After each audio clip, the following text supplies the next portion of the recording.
చేసుండేది. ఇప్పుడేమో వీళ్ళందరూ అరుపులు కేకలు చేయడానికి లోక్సభలకి పార్లమెంట్లకి వెళ్తూ ఉన్నారు.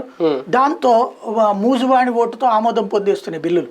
మూజువాణి ఓటుతో ఆమోదం పొందే బిల్లు వల్ల వచ్చేటటువంటి వైఫల్యం ఏంటన్న దానికి సజీవమైనటువంటి సాక్ష్యం ఇది.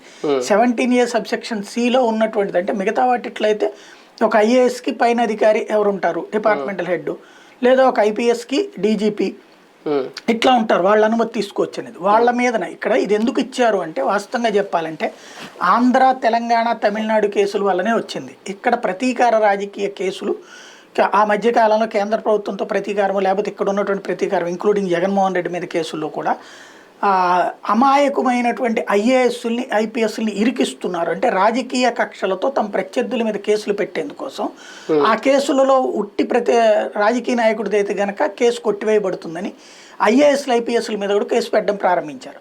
జగన్ కేసులు అదే కదా జరిగింది.